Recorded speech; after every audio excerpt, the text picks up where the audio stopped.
बच्चों मैं हमेशा यही बात बोलता हूँ कि काम और पढ़ाई वहां पे करो जहां पे आपका मन टिके, क्योंकि अगर आपका मन नहीं टिकेगा तो आप लंबे टाइम तक उस करियर अपॉर्चुनिटी को फॉलो नहीं कर पाओगे और बार बार आपको फेलियर हासिल होगा उस पर्टिकुलर फील्ड के अंदर, क्योंकि जो आपका मोटिवेशन फैक्टर है और जो इंटरनल डिटर्मिनेशन है वो जीरो पे आ जाएगी।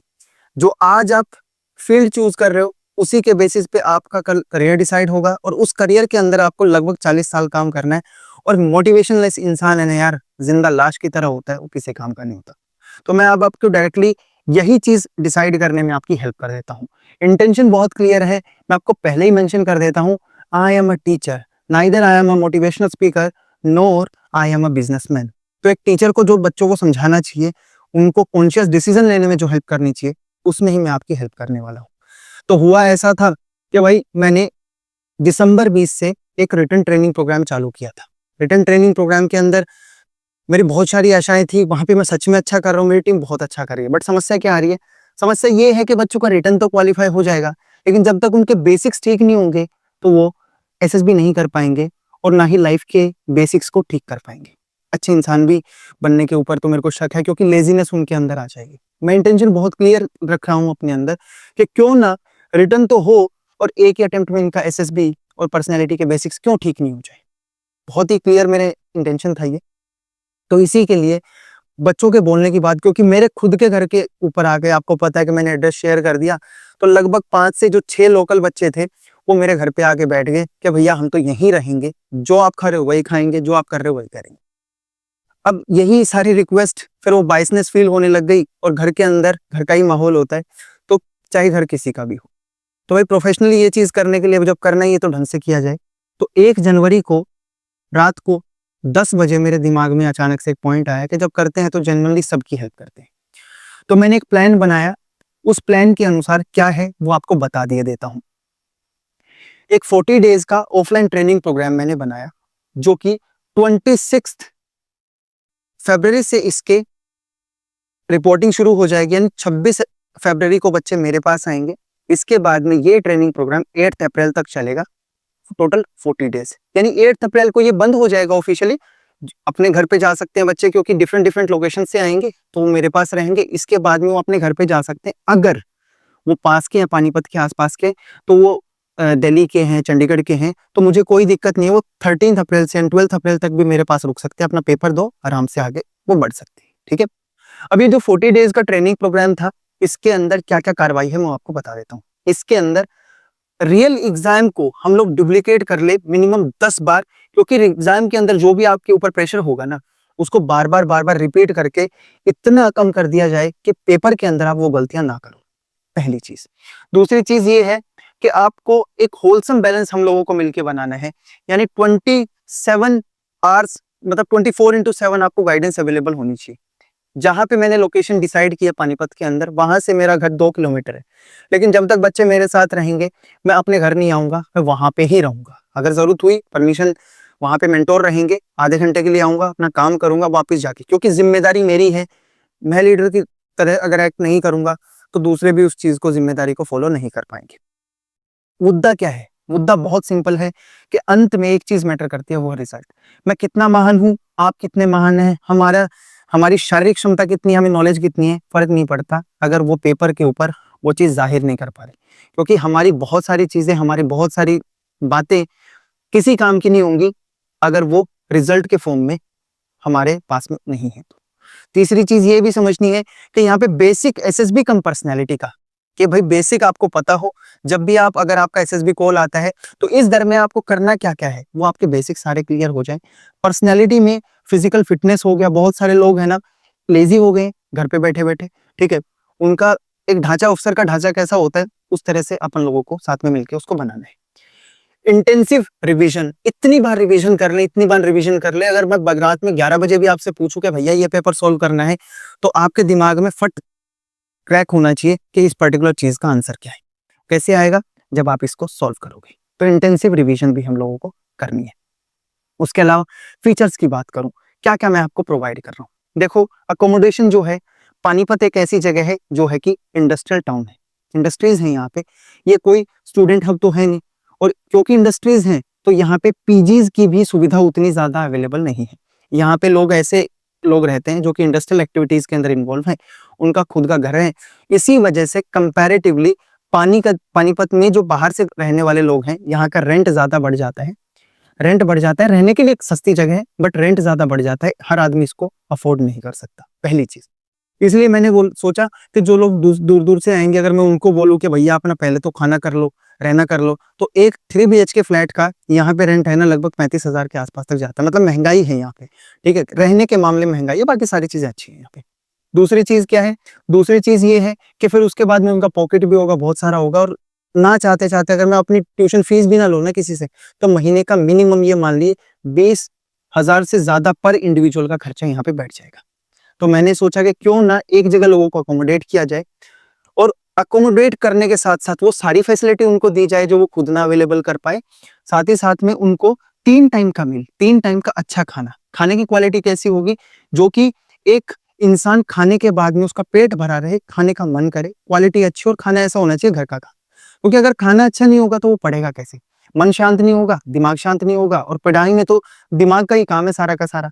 तो वो, और तरीकेवार दिन में 2 बार स्नैक्स, एक सुबह 11 बजे के आसपास और एक शाम में 5 बजे के आसपास, क्योंकि पेट भरा रहता है ना, फिर इंसान को है ना उतना, मतलब खाने, अगर पेट भरा रहता है तो दिमाग काम करता है, ये मैं ऐसा मानता हूँ, ठीक है। तो जो फौज की तरतीब है, फौज के अंदर जैसे मिलता है उसी तरतीब से हम लोग यहाँ पे फॉलो करेंगे। क्वालिटी का खाना ऐसे ही होगा जैसे घर का होना चाहिए, क्योंकि मैं पर्सनली मानता हूँ अगर आप किसका पेट नहीं भरोगे ना, काम नहीं करेगा वो इंसान। तो अपने को काम तभी करवा पाएंगे किसी को, क्योंकि मुझे पता है कि ये पूरा का पूरा शेड्यूल है ना बहुत रिग्रेस रहने वाला है। खाली पेट भजन नहीं हो पाएंगे, और भजन कराने के लिए पहले मेरे को पेट भरना पड़ेगा, अच्छी क्वालिटी का खाना देना पड़ेगा, ठीक है। और मैं खाने के साथ में पर्सनली मेरी बहुत ज्यादा दोस्ती है, क्योंकि मैं गेम्स में भी रहा हूँ, फिटनेस में भी रहा हूँ। खाने की क्वालिटी कैसी होनी चाहिए उसके ऊपर मैं कोई कोताही नहीं लूंगा, इसलिए बार बार बोल रहा हूँ, क्योंकि ये बहुत इंपॉर्टेंट फैक्टर है। तला हुआ खाएंगे तब भी दिमाग के अंदर, क्योंकि पेट अपसेट रहेगा तो दिमाग नहीं काम करेगा। अच्छा खाना खाना है, लाइट खाना खाना है, बढ़िया क्वालिटी का खाना खाना है। उसके अलावा स्ट्रिक्ट डेली शेड्यूल, यानी एक शेड्यूल है जो सबको फॉलो करना है, क्योंकि पेपर भी शेड्यूल के अकॉर्डिंग होगा, फौज भी शेड्यूल के अकॉर्डिंग चलती है। एक आदमी का अगर डेली शेड्यूल उसके 40 दिन की हैबिट में मैं डाल दूं और घर पे जाकर के भी वो ऐसे फॉलो कर लेगा ना, तो मैं बता रहा हूँ ये सीडीएस क्या सिविल सर्विसेज तक भी निकाल पाएगा, कोई दिक्कत नहीं होगी उसके अंदर। रही फिजिकल ट्रेनिंग और गेम्स की बात, जब फिजिकल ट्रेनिंग की मैं बात करूंगा तो देखो फौज के अंदर बेसिक यही है कि हर आदमी फिजिकली फिट होना चाहिए। जब कोई इंसान एसएसबी के अंदर जाता है और स्क्रीनिंग के टाइम पे पहला इंप्रेशन यही जाएगा, जो इंसान है ना फिजिकली फिट नहीं है ना, उसको देख के असेसर के मन में ये आएगा कि यार ये पर्टिकुलर आदमी इस पर्टिकुलर अपॉर्चुनिटी के लिए सीरियस नहीं है। क्योंकि ये सबको पता है कि फौज के अंदर इंटीग्रल पार्ट है फिजिकल फिटनेस, गेम्स, स्पोर्ट्स, तो उसके ऊपर भी आपको फोकस करना पड़ेगा। रही बात, इंटेंशन बहुत क्लियर है, जेन्युइन तरीके से सबकी हेल्प करनी है, दिखावे का नाटक नहीं करना, हेल्प का नाटक नहीं करना। उसके लिए मैंने क्या बोला कि भैया कोई बात नहीं, बाकी सारी चीज मैं कर लूंगा, मेरी ट्यूशन फीस 100% फ्री है। मतलब मैं और मेरी टीम का सपोर्ट 100% फ्री है आप लोगों के लिए। आपको बस यहाँ पे रहने का खर्चा अपना उठाना है, और उसमें भी मुझे पता था कि 30-30 हजार 25-25 हजार रुपए इनके लग जाएंगे, और एक आदमी जो बाहर से आएगा वो कैसे अफोर्ड कर पाएगा। तो ट्यूशन फीस बिल्कुल फ्री है। एट द एंड क्या मैटर करता है, रिजल्ट मैटर करता है। I am not a businessman, I am a teacher. और मैं हर बार प्रूव कर चुका हूँ अपने एक्शन से, वर्ड्स पे मैं कभी नहीं जाता, अपने एक्शन पे जाता हूँ। आज भी प्रूव कर दूंगा कैसे, क्यों मैं ऐसा बोल रहा हूँ। फेज 1 की बात रही, फेज 1 27 फरवरी से चालू हो जाएगा। इस फेज के अंदर क्या होगा, 6:30 से 7:30 तक आप लोगों को ग्राउंड पे रहना है। मैं आपके साथ रहूंगा, आपका मेडिटेशन और फिजिकल ट्रेनिंग। मेडिटेशन में क्या, क्योंकि अगर आप शारीरिक और मानसिक रूप से मजबूत नहीं बनेंगे तो इतने लंबे एक दिन के अंदर आपको लगभग 8 घंटे का पेपर देना है, 9 से 11 रियल एग्जाम के अंदर, 12 से 2 और 3 से 5। इस पूरे टाइम पे अगर आपको फिजिकल फिट नहीं है आप, तो आपकी बॉडी पेन करना शुरू करेगी, इधर उधर दिमाग जाएगा। फिटनेस के बिना इम्पॉसिबल है, और फौज के अंदर फिटनेस बहुत ज्यादा जरूरी है। 7:30 से 8:30 आप अपनी हाइजीन और अपनी पर्सनल ग्रूमिंग रेडी होके आइए क्लासरूम के लिए। अपना खाना ब्रेकफास्ट इस टाइम पे 9 बजे तक, मतलब आपको क्लासरूम में पहुंचना है। 9 से 11 आपका पहला रिवीजन सेशन चालू हो जाएगा, और रोटेशन बेसिस पे क्लास वाइज जिस दिन जिस सब्जेक्ट की क्लास की रिक्वायरमेंट होगी उस दिन वो सब्जेक्ट हो या वो क्लास आपको फॉलो कराई जाएगी यहीं पे कोर्स के अंदर, ट्रेनिंग प्रोग्राम के अंदर। पहली चीज। दूसरी चीज क्या बोल रहा हूं मैं, दूसरी चीज मैं ये बोल रहा हूँ कि ये रोटेशन वाइज होगा, और इस टाइम पे आपको अच्छे से मतलब डेप्थ में ये क्लास कवर करा दी जाएगी, ताकि आपकी रिवीजन होती रहे। क्योंकि एट द एंड क्या होगा, आपको ब्रश अप करनी है अपनी नॉलेज, ताकि टेस्ट के अंदर आप अपना बेस्ट परफॉर्म कर सके। इसके अलावा 11:30 से 1 बजे तक फिर दोबारा से एक ब्रेक के बाद आधे घंटे के, इस आधे घंटे के ब्रेक में हमारा स्नैक्स हो जाएगा। इसके बाद में हम लोग दोबारा से क्या करेंगे, रिवीजन करनी शुरू कर देंगे। फिर होगा लंच टाइम। लंच टाइम में जाइए, लंच कीजिए, खा के खाना वापस आ जाइए, ठीक है। इसके बाद में लंच खाते मुझे पता है कि वैसे ही आप दिमाग नहीं लगा पाओगे, तो भाई फिर एक काम करते हैं ना, सीधा क्या करें, रेस्ट कर लेते हैं। कोई सेल्फ स्टडी करना हो तो सेल्फ स्टडी कर लो, और रेस्ट करना है तो रेस्ट कर लो। तो मैं तो प्रेफर यही करूंगा कि जाके रेस्ट कर लो अच्छे से। अगर रेस्ट कर लिया तो बहुत बढ़िया, दिमाग अगले वाले टास्क के लिए अच्छे से तैयार हो जाएगा। घर पे किसी को बात करनी है तो यहाँ पे वो कर सकता है दिन के टाइम 5 से लेकर के 6:30 बजे। क्योंकि जब आप गेम खेलते हो ना, तो आपका दिमाग है ना उस पढ़ाई के प्रेशर से हटता है। रियल लाइफ में आज हमारे साथ में यही हो रहा है कि गेम और स्पोर्ट्स हमारी लाइफ में है ही नहीं। गेम और स्पोर्ट्स जो हम लोगों को सिखाते हैं ना, सबसे इंपॉर्टेंट चीज सिखाता है कॉन्फिडेंस। फिजिकली फिट तो हो ही रहे हैं, उसके अलावा हमें और भी बहुत सारी क्वालिटीज, टीम स्पिरिट होगी, सेंस ऑफ रिस्पॉन्सिबिलिटी आती है, पंचुअलिटी आती है, गेम से हर चीज आती है। तो गेम बहुत ही ज्यादा जरूरी है, और प्रेशर तो कम होता ही है पढ़ाई के अंदर। पढ़ाई है भी बोरिंग, ठीक है, हम कोशिश करते हैं उसको इंटरेस्टिंग बनाएं, बट पढ़ाई बोरिंग ही होती है, और बोरिंग चीज से ही हम लोगों को रिजल्ट निकालना पड़ेगा, ठीक है भैया। तो भाई स्पोर्ट्स और गेम्स के अंदर हम लोग क्या करेंगे, गेम खेलेंगे, टीम एक्टिविटीज करेंगे। फिर इसके बाद में हमारा मूड जब फ्रेश हो जाएगा, फिर हम लोग क्या करें, खाना खा के 8 बजे और वापस 10 बजे तक हम लोग या तो रिवीजन करेंगे, इवनिंग रिवीजन, जो कि एक मॉनिटर्ड रिवीजन होगी, या इसके अंदर कोई सेशन होगा हमारा। और इसके अलावा इंग्लिश के रेगुलर मॉक टेस्ट इस दिन होंगे ही होंगे, क्योंकि सीडीएस केस में इंग्लिश के अंदर आपको अच्छा स्कोर करना ही करना है, और मैं ये करवा के ही छोड़ूंगा। अगर 70 से नीचे किसी का नंबर आ रहे हैं तो मैं पर्सनली अपने आप को फिर अच्छा टीचर नहीं मानता। मैं इसमें बिल्कुल ये मानता हूं कि मुझे इतने तो चाहिए ही चाहिए बच्चों के पर बंदे। 27 फरवरी से लेके 20 मार्च तक की बात रहेगी। इस तरह में हम लोग क्या करेंगे, सब्जेक्ट वाइज रिवीजन कर लेंगे, और हर तीसरे दिन कोशिश करेंगे कि इंग्लिश का टेस्ट होगा, रेगुलर होगा, मिनिमम 3 दिन पे तो एक बार होना ही होना है, और कोशिश करेंगे हर 2 दिन पे, हर 1 दिन पे, वो सरप्राइज के फॉर्म में भी हो सकता है, आप लोगों का लेवल ऐसा बना दिया जाए इंग्लिश के अंदर। डिनर जो है और अदर मील, वो आपको कंप्लीट शेड्यूल जो है जल्दी ही मिल जाएगा, जो भी शॉर्टलिस्टेड कैंडिडेट होंगे। रही फेज 2 की बात, फेज 2 के अंदर क्या होगा कि 21 मार्च से लेकर के 8 अप्रैल तक हम लोग ये शेड्यूल फॉलो कर रहे हैं। 8 अप्रैल ये डेट क्यों डिसाइड की, जबकि एग्जाम 13 अप्रैल को है। मान लीजिए कोई इंडिया के सदर्न रीजन का रहने वाला है, अब उसको बेचारे को ट्रेन में ट्रेवल करने में ही 2 से 3 दिन चले जाएंगे, फिर वो घर पे भी रहेगा, फिर वहां से जाकर के उसको एग्जाम भी देना है। तो इसीलिए ये 8 अप्रैल तक इसको डिसाइड किया गया है। लेकिन अगर आपका सेंटर चंडीगढ़ में है, दिल्ली में है, देहरादून के आसपास है, यानी पानीपत से आप डायरेक्टली जा सकते हैं वहां पे, तो मुझे कोई दिक्कत नहीं है। आप आराम से 12 तारीख तक यहाँ पे रहो, 13 को ट्रैवल, 12 को ट्रैवल कर लो, पहुंच जाओ, और उसके बाद में डायरेक्टली जा सकते हो। उससे पहले तक आप मेरे पास में रहो, काम करते रहो, मेहनत करते रहो। इस टाइम पे आपको 10 एग्जाम लाइक पूरा रिगरस आपका शेड्यूल है। मान लीजिए आप आईएमए के लिए जा रहे हैं, तो आप लोगों से 9 से 11 इंग्लिश का पेपर, 12 से 2 जीएस का पेपर, और 3 से 5 बजे तक मैथमेटिक्स का पेपर आपको देना ही देना पड़ेगा।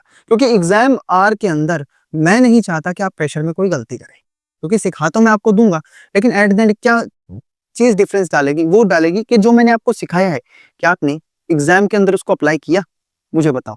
किया तो अच्छा, नहीं किया तो क्यों नहीं किया, क्या समस्या आ रही, क्या दिक्कतें आ रही है। अगर दिक्कतें आ रही है तो मुझे आपको इन्फॉर्म करना ही करना पड़ेगा, ठीक है।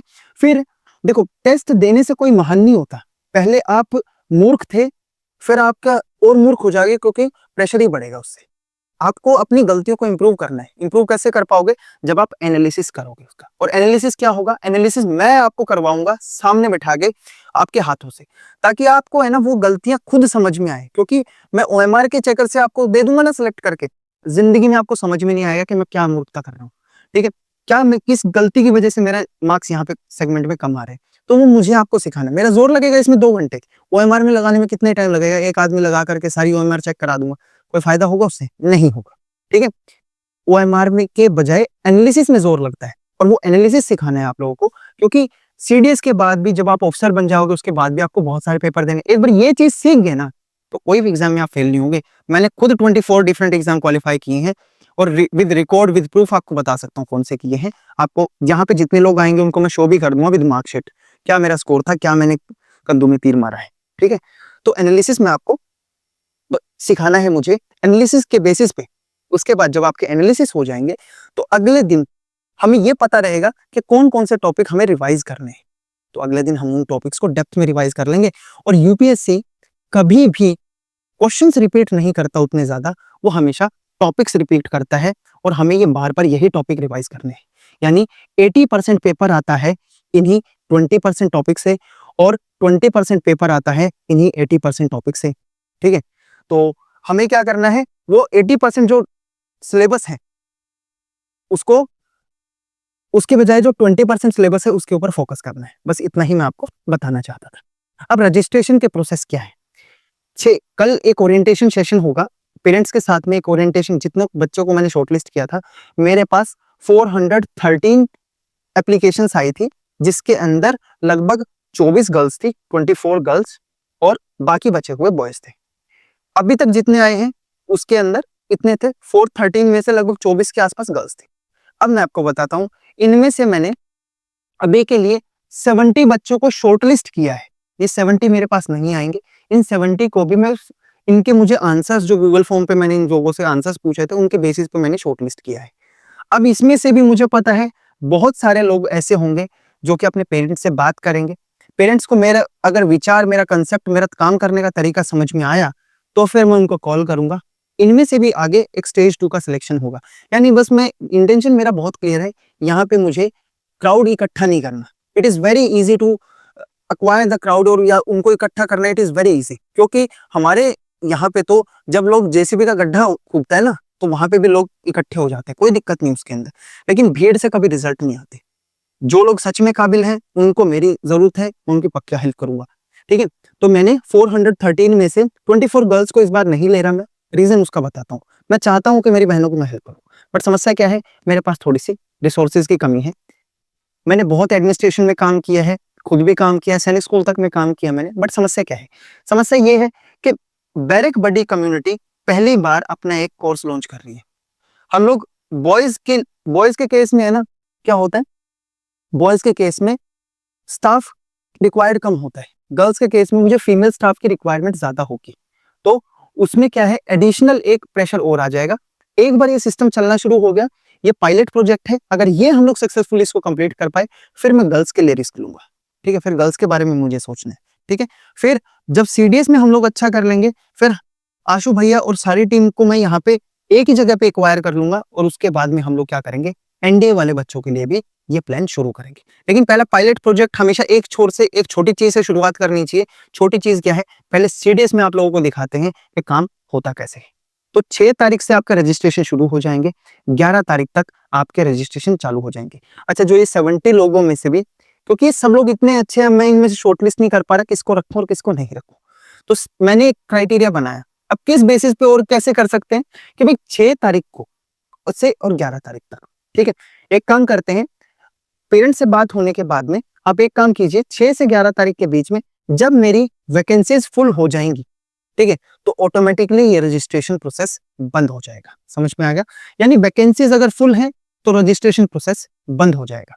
ठीक है, अब इसमें क्या है, रजिस्ट्रेशन का तरीका मैं बताता हूं। पहले जो मैंने फीस रखी थी वो रखी थी 20,000 रुपए, लेकिन फिर मैंने देखा कि भाई मेरी थोड़ी सी मेरे को हेल्प मिल गई और मेरी बहुत सारे पर्सनल फाइनेंसेस मैनेज हो गए, तो फिर उसको 18,500 मैंने क्या कर दिया, रिड्यूस करके 18,500 पे।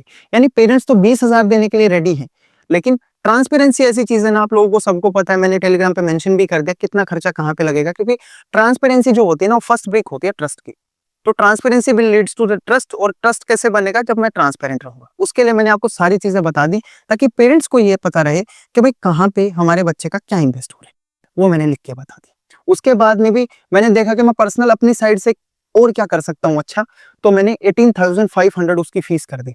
पेरेंट्स उसमें कन्विंस थे, और इट इज वेरी इजी। 413 में से कोई ना कोई पेरेंट्स तो ऐसा होगा ना, मेरे को 40-45 पे बच्चे ही शॉर्टलिस्ट करने, ठीक है, उसमें से भी 40 बच्चे जो मेरे को, या 45 बच्चे जो मेरे को शॉर्टलिस्ट करने, उसमें से क्या होगा, उसमें से पेरेंट्स मेरे को 20,000 दे देंगे, कोई दिक्कत नहीं। लेकिन फिर मैंने क्या दिया, मैंने बोला कि 18,500 रुपीज फी होनी चाहिए। फिर भी मेरा मन नहीं माना, मैंने बोला एक काम करो यार, 17,500 कर लो।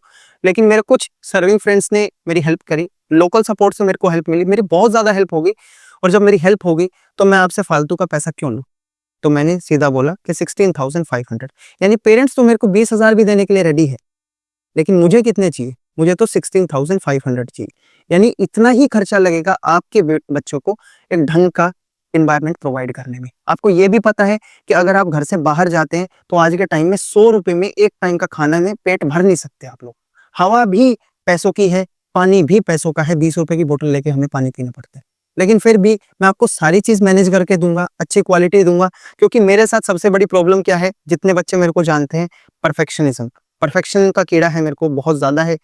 तो एक आर्मी अफसर जिस तरह जीता है, मैं इनको ऐसे जीना सिखाऊंगा, वही तरतीब सिखाऊंगा, ताकि घर पे जाकर के भी अगर उसको फॉलो करे तो खुद से भी ये सारी चीजें कर सके। रिपोर्टिंग टाइम 26 तारीख को है। अच्छा, एक चीज और बता देता हूँ, इनमें से जो पहले बच्चे अपना एनरोलमेंट कंप्लीट कर लेंगे, बाकी जो है खुद ब खुद उनको मैं डिस्क्वालीफाई कर दूंगा। Disqualify is not the right word, मैं उनको ये बोलूंगा कि नेक्स्ट टाइम अपन लोग ये देख सकते हैं। क्योंकि मैं खुद से इन 70 बच्चों में से मैं खुद से शॉर्टलिस्ट नहीं कर पाऊंगा कि कौन मेरे ज्यादा करीब है और कौन थोड़ा दूर है। ठीक है, तो सब लोगों में से तो मैं बच्चों की डिस्क्रिप्शन पे छोड़ देता हूँ। पहले आओ पहले पाओ वाली बात है यहाँ पे। 26 फरवरी को मेरे पास रिपोर्टिंग होनी है, लेकिन अगर मेरा क्लासरूम पहले रेडी हो जाता है, आपका एफकेट का और असिस्टेंट कमांडेंट कोस्ट गार्ड का एग्जाम नहीं है, तो मैं कोशिश करूंगा कि कुछ बच्चे अगर मेरे पास पहले आकर के अपनी पढ़ाई चालू करना चाहते हैं तो पढ़ाई चालू कर सकते हैं। क्योंकि मुझे तो रेंट देना ही देना है, मुझे तो अपना जो स्पेस है, कंस्ट्रक्शन क्लासरूम, वो तो मेरा चालू हो ही गया, तो फिर क्यों ना ये कार्रवाई पहले ही शुरू कर दी जाए। ठीक है, लेकिन जो ऑफिशियल जो पूरा शेड्यूल है वो 26 फरवरी 2025 से चालू हो जाएगा। अब शॉर्ट लिस्टिंग का क्या प्रोसीजर था वो मैंने आप लोगों को यहाँ पे एक्सप्लेन कर दिया।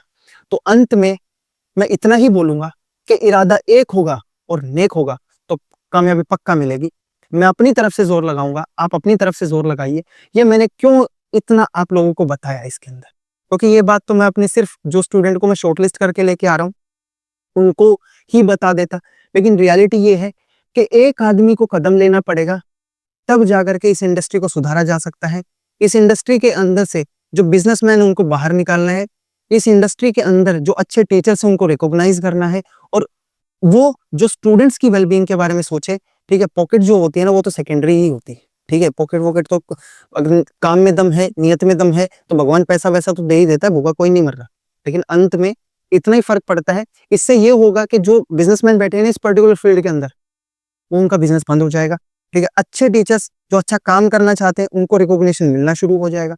और आप, क्योंकि मैंने ये बात तो अपने बच्चों को बता दी जिन जिन लोगों को मैंने शॉर्टलिस्ट किया है, लेकिन कल को आप भी किसी कोचिंग में जाओ तो ये सारे फैक्टर आप ध्यान में रखिए, उससे आपका ही फायदा होगा, आपका पैसा बचेगा। एंड मैं बता देता हूँ, भारतीय सेना में या सेना में अफसर बनना इट इज वेरी एक्सपेंसिव। मैं आपको लिख के दे सकता हूँ, अगर आप सिर्फ एसएसबी भी जाते हैं ना चाहते चाहते भी आपका 15,000 रुपए का खर्चा ये मान के चलिए कि होना ही होना है। और वो अनसीन खर्चा है, आपको पता भी नहीं चलेगा। ट्रैवल के लिए आपको पैसा चाहिए, पॉकेट में आपको पैसा चाहिए, ड्रेस भी सिलवानी है, 50 काम करने हैं, फॉर्मल अटायर भी आपको कंप्लीट करनी है, डॉक्यूमेंट्स भी कंप्लीट करने हैं, सारी चीज कंप्लीट करने हैं, खर्चा बहुत होने वाला है। ठीक है, अगर ऐसे करके ही एक माँ बाप की जो गाड़ी कमाई है वो अगर सही जगह लग जाती है ना, एक माँ बाप बस इतना ही चाहता है कि मेरा बच्चा अच्छा इंसान बन जाए, अच्छी वो तालीम पाले, अच्छे उसके टीचर सिखाने वाले मिल जाए, बस इतना सही। ये मेरे को बताना था, इस वीडियो के माध्यम से मैंने आपको बता दिया। फिर भी आपको लगता है बाकी जजमेंट का जो डिसीजन है वो आपके डिस्क्रिप्शन पे मैं छोड़ रहा हूँ, वो आप मेरे को प्लीज बताइएगा आपके इस चीज के ऊपर क्या व्यू है। बाकी मिलते हैं कल किसी और वीडियो के साथ में, तब तक के लिए जय हिंद।